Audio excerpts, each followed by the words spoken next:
ఇప్పుడు మనకి చారుకు కావాల్సినవి ఏమంటే ఆనియన్స్ కట్ చేసుకొని పెట్టుకోవాలి, కరివేపాకు, బట్టర్ కొద్దిగా, బెల్లము, పసుపు, కారం, జీలకర్ర, మెంతులు కొద్దిగా, ఎల్లిపాయలు, మిరియాలు, కొబ్బరి కొద్దిగా తరుక్కున్నది కొబ్బరి అండి, తర్వాత ధనియాల పొడి కొద్దిగా, పచ్చిమిర్చి, బెల్లం, సాల్ట్.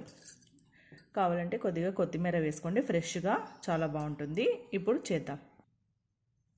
ముందుగా జీలకర్ర, మెంతులు, ఎల్లిపాయలు, మిరియాలు ఈ నాలుగింటిని మనము మిక్సీకైనా వేసుకోవచ్చు, ఏమైనా రోట్లో దంచుకొని పెట్టుకోవచ్చు.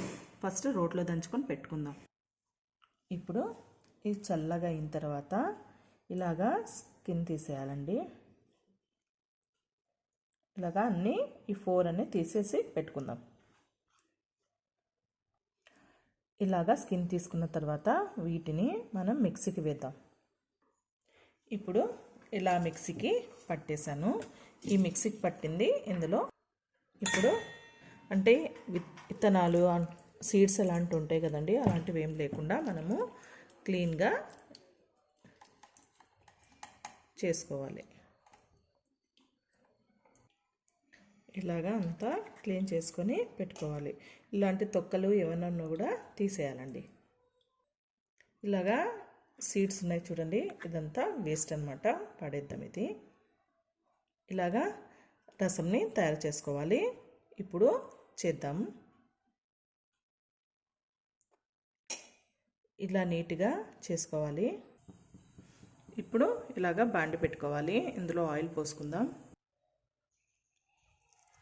ఇప్పుడు ఆయిల్ కాగింది. ఫస్ట్ ఎల్లిపాయలు వేద్దాం. ఎల్లిపాయలు కొద్దిగా నలిపి వేస్తే స్మెల్ బాగుంటుంది. తర్వాత ఆవాలు, జీలకర్ర, తర్వాత మినపకాయలు వేస్తున్నాను.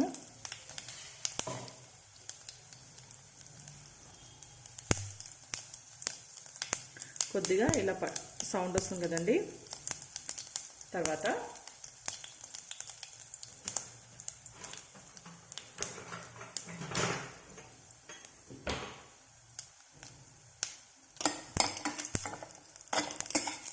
ఇలా ఎర్రగైంది. తర్వాత ఇందులో పచ్చిమిర్చి, కరివేపాకు, ఆనియన్స్ అన్నీ వేసేద్దాం.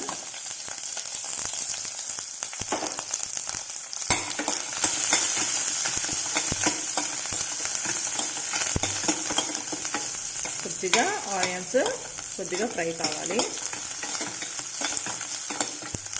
ఆనియన్స్ వేస్తే ఆ టేస్ట్ అనేది చేంజ్ అవుతుంది, రసంలో చాలా బాగుంటుందండి. ట్రై చేసుకోండి ఒకసారి. మనకు కావాలంటే కొద్దిగా మనం చింతపండు కూడా కొద్దిగా లైట్గా వేసుకోవచ్చు.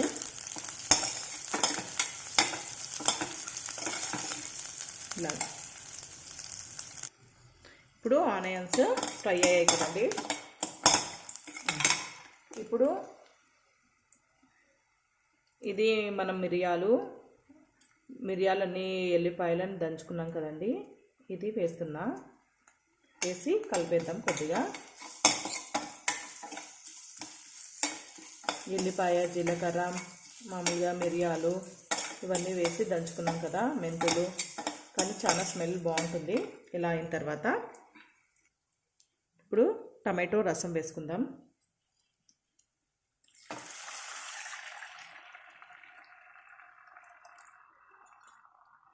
ఇప్పుడు కలిపేద్దాం. ఇప్పుడు ఇలా రసం ఉడికింది. ఇప్పుడు మనము కారము, తర్వాత పసుపు, తర్వాత ఈ కొబ్బరి ఉంది కదండి అది, ధనియాల పౌడరు, సాల్ట్, తర్వాత కొద్దిగా బెల్లం ఇవన్నీ వేసుకొని కలిపేద్దాం. కానీ చాలా టేస్టీగా ఉంటుంది, ఒకసారి ట్రై చేయండి. కొత్తిమీర వేసుకోండి లాస్ట్కి.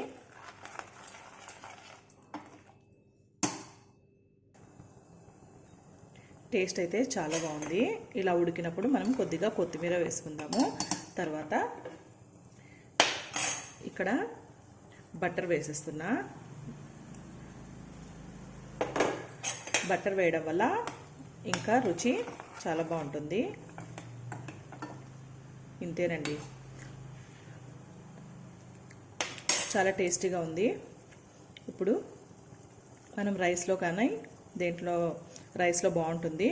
చపాతీ చిన్నగా కట్ చేసుకొని దానిపై వేసుకున్నా కూడా చాలా బాగుంటుంది. మీరు ట్రై చేయండి. ఇప్పుడు మనకి కావలసిన రసం వెరైటీగా చేసుకోండి. కొద్దిగా బటర్ అయినా నెయ్యి అయినా వేసుకోండి, చాలా బాగుంటుంది. పిల్లలకి ఇలా వేయడం వల్ల చాలా మంచిది. మీరు ట్రై చేయండి. ప్లీజ్ సబ్స్క్రైబ్ చేయండి.